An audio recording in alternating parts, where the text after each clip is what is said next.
$10. $10. That's $10. Oh, thanks. Birkin, Louis Vuitton, Lululemon, H&M, Fila, Under Armour, Adidas, Nike തുടങ്ങി നിങ്ങൾ വാങ്ങിക്കുന്ന ലോകോത്തര ബ്രാൻഡുകളുടെ എല്ലാം നിർമ്മാണം നടത്തുന്നത് ചൈന. അതിന്റെ ലോഗോയും പാക്കേജിംഗും ചെയ്യുന്നത് അമേരിക്കയും മറ്റ് യൂറോപ്യൻ രാജ്യങ്ങളും. $5 മുതൽ $6 വരെ ഞങ്ങൾ ഇത് അവർക്ക് കൊടുക്കുമ്പോൾ അവരത് $100 നിങ്ങൾക്ക് വിൽക്കുന്നു. പിന്നെ എന്തുകൊണ്ട് ഈ ഉൽപ്പന്നങ്ങൾ ചൈനയിൽ നിന്ന് നേരിട്ട് വാങ്ങിക്കൂടാ? ഇന്നലെ മുതൽ എക്സിൽ വ്യാപകമായി പ്രചരിക്കുന്ന ചൈനീസ് നിർമ്മാതാക്കളുടെ വാക്കുകളാണിത്. ചൈനീസ് ഉൽപ്പന്നങ്ങൾക്ക് 145% വരെ തീരുവ ചുമത്തുമെന്നും കമ്പനികൾ അമേരിക്കയിലേക്ക് അവരുടെ ഉൽപ്പാദനം മാറ്റണമെന്നുമുള്ള ഡൊണാൾഡ് ട്രംപിന്റെ പ്രസ്താവനയെ തുടർന്ന് ആരംഭിച്ച US ചൈന വ്യാപാര യുദ്ധം അടുത്ത ഘട്ടത്തിലേക്ക് കടന്നുവെന്ന സൂചന ഇത് നൽകുന്നു. തങ്ങളുടെ ഉൽപ്പന്നങ്ങൾക്ക് അധിക തീരുവ ചുമത്താനുള്ള യുഎസിന്റെ തീരുമാനത്തെ ശക്തമായി പ്രതിരോധിക്കാൻ ചൈനീസ് നിർമ്മാതാക്കൾ നേരിട്ട് തന്നെ ഇറങ്ങിക്കഴിഞ്ഞു. Hold on, my camera. As you can see, there's digital stuff. Yeah, all people stuff. You always get what you want, like zippers, accessories of any kind and color, and leathers immediately. $10. $10. That's $10. Always $10. Canada, Mexico എന്നിവിടങ്ങളിൽ നിന്നുള്ള ഇറക്കുമതിക്ക് 25% തീരുവ പ്രഖ്യാപിച്ചത്. നിലവിലുള്ള തീരുവകൾക്ക് പുറമെ Chinese ഉൽപ്പന്നങ്ങൾക്ക് 10% അധിക തീരുവയും ഏർപ്പെടുത്തി. Chinese ഇറക്കുമതിക്ക് ഫെബ്രുവരി 4 ഏർപ്പെടുത്തിയ 10% തീരുവ ട്രംപ് 20% ആക്കുകയും ചെയ്തിരുന്നു. എന്നാൽ അതേ നാണയത്തിൽ ചൈന ട്രംപിന് മറുപടി നൽകി. മാർച്ച് 10 മുതൽ യുഎസിൽ നിന്നുള്ള ഇറക്കുമതിക്ക് 10 മുതൽ 15% വരെ തീരുവ ചൈന പ്രഖ്യാപിച്ചു. കോഴി, ഗോതമ്പ്, ചോളം, പരുത്തി എന്നിവയ്ക്ക് 15%, സോയാബീൻ, പന്നിയിറച്ചി, പോത്തിറച്ചി, സമുദ്ര വിഭവങ്ങൾ, പഴം, പച്ചക്കറി, പാൽ ഉൽപ്പന്നങ്ങൾ എന്നിവയ്ക്ക് 10% ഈടാക്കും. ഇതിനു പുറമെ 25 US കമ്പനികൾക്ക് വ്യാപാര നിയന്ത്രണവും ഏർപ്പെടുത്തി. ഇപ്പോഴിതാ ചൈനീസ് നിർമ്മാതാക്കൾ അവരുടെ ഉൽപ്പന്നങ്ങളുടെ നിർമ്മാണ രീതിയും വലിയ ബ്രാൻഡുകൾ അവ നൽകുമ്പോൾ ഈടാക്കപ്പെടുന്ന അധിക വിലയും ചൂണ്ടിക്കാട്ടി രംഗത്തെത്തിയിരിക്കുന്നു. ചൈനീസ് നിർമ്മാതാക്കളിൽ നിന്ന് ആഡംബര വസ്തുക്കൾ കുറഞ്ഞ വിലയ്ക്ക് വാങ്ങാൻ പ്രോത്സാഹിപ്പിച്ചുകൊണ്ടാണ് US പ്രസിഡന്റ് ഡൊണാൾഡ് ട്രംപിന്റെ താരിഫുകൾക്ക് അവർ പ്രതികാരം ചെയ്യുന്നത്. ഹാൻഡ് ബാഗുകൾ മുതൽ വസ്ത്രങ്ങൾ, സൗന്ദര്യവർദ്ധക വസ്തുക്കൾ വരെ ഇതിൽ പെടുന്നു. എക്സിൽ അമേരിക്കൻ ടിക്ടോക്ക് ഉപയോക്താക്കൾ ബർക്കിൻ, ലൂയി വിറ്റോൺ പോലുള്ള ആഡംബര ബ്രാൻഡുകൾക്കായി തങ്ങൾ നിർമ്മിച്ച ഉയർന്ന നിലവാരമുള്ള ഉൽപ്പന്നങ്ങൾ ചൈനീസ് വിതരണക്കാരിൽ നിന്നുള്ള വീഡിയോയിൽ പങ്കുവച്ചിട്ടുണ്ട്. ഈ വീഡിയോകളിൽ ചൈനീസ് വിതരണക്കാർ ഉൽപ്പന്നങ്ങൾ നിർമ്മിക്കുന്നത് ക്വാളിറ്റിയുള്ള മെറ്റീരിയലുകളും വൈദഗ്ധ്യമുള്ള തൊഴിലാളികളെയും കൊണ്ടാണെന്ന് പറയുന്നു. ശേഷമാണ് ഇത് അതാത് ബ്രാൻഡുകൾക്ക് അവരുടെ ലോഗോ പതിപ്പിക്കുന്നതിനായി കൈമാറുന്നത്.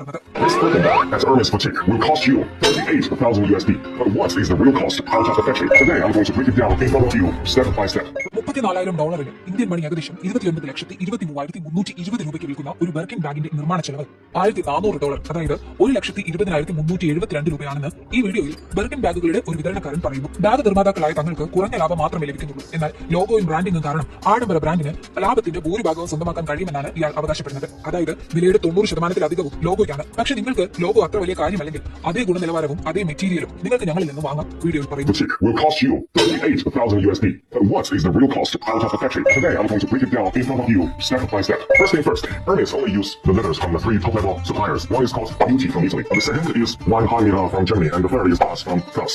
One piece of total leather, same leather as this one, will cost $450 USD. And one piece of the leather is only enough to make one Birkin, okay? The thread. And of course, for Hermes Birkin, the thread is also the best top level. It's called Fil Al Chinois from France. This is actually the most moist in the thread. For each bag, the cost is $25 USD. And then, the hardware. See, this hardware is called 6 hardware. It's also known as the ocean stainless steel because it can withstand the erosion of seawater. It's the best stainless steel. For one piece of bag, the hardware will cost $150 USD. Edge oil.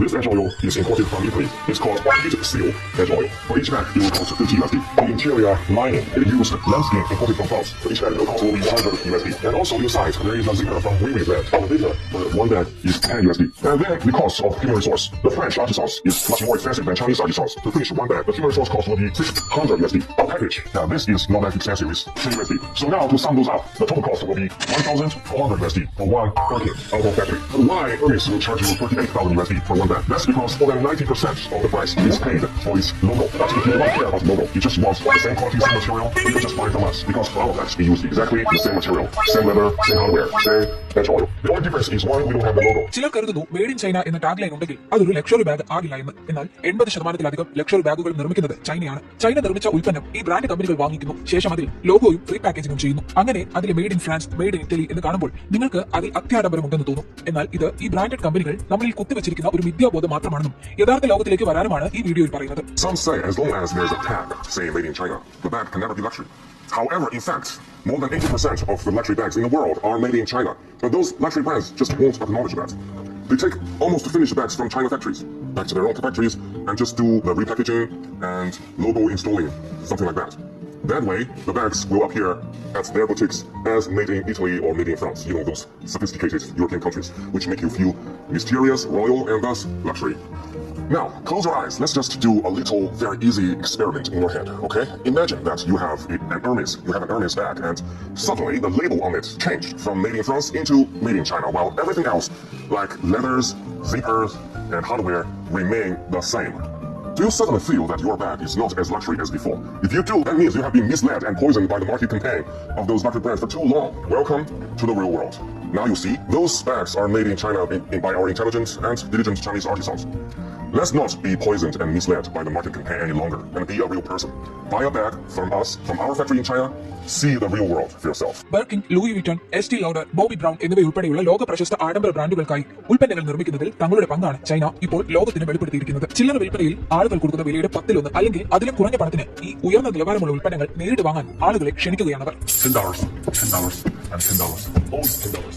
We have 7 colors. Look, and colors: raw, pink, green, black, and coffee. This is warehouse. If you need, let's contact me. ചൈനയുടെ ഉൽപാദന വൈദഗ്ധ്യവും മത്സരാധിഷ്ഠിത വില നിർണ്ണയവും കണക്കിലെടുക്കുമ്പോൾ ചൈനയ്ക്കെതിരായ വ്യാപാര യുദ്ധത്തിൽ യുഎസിന് വിജയിക്കാൻ കഴിയില്ലെന്നാണ് social media ചർച്ചകൾ പറയുന്നത്. അമേരിക്ക ഇനിയും താരിഫ് വർദ്ധിപ്പിച്ചുകൊണ്ടിരുന്നാൽ ആഡംബര വസ്തുക്കൾ സ്വന്തമാക്കാനുള്ള ഏക ഓപ്ഷൻ നേരിട്ടുള്ള വിൽപ്പന മാത്രമായിരിക്കുമെന്നും ചിലർ അഭിപ്രായപ്പെടുന്നുണ്ട്. എന്നാൽ സ്മാർട്ട് ഫോണുകൾ, ലാപ്ടോപ്പുകൾ, മറ്റ് ഉപഭോക്തൃ ഇലക്ട്രോണിക്സ് ഉപകരണങ്ങൾ എന്നിവയെ തീരുവയിൽ നിന്ന് ഒഴിവാക്കുമെന്ന ട്രംപിന്റെ പ്രഖ്യാപനത്തിന് പിന്നാലെ പ്രതികാര തീരുവകൾ പൂർണ്ണമായും ഒഴിവാക്കണമെന്നാണ് ഞായറാഴ്ച ചൈനയുടെ വാണിജ്യ മന്ത്രാലയം യുഎസിനോട് ആവശ്യപ്പെട്ടത്. യുഎസ് തങ്ങളുടെ തെറ്റുകൾ തിരുത്താൻ ഒരു വലിയ ചുവടുവെപ്പ് നടത്തണമെന്നും പരസ്പര താരിഫ് എന്ന തെറ്റായ രീതി പൂർണ്ണമായും റദ്ദാക്കണമെന്നും പരസ്പര ബഹുമാനത്തിന്റെ ശരിയായ പാതയിലേക്ക് മടങ്ങണമെന്നും ഞങ്ങൾ അഭ്യർത്ഥിക്കുന്നു എന്നാണ് ചൈനീസ് മന്ത്രാലയ വക്താവ് പറഞ്ഞതായി AFP റിപ്പോർട്ട് ചെയ്തു.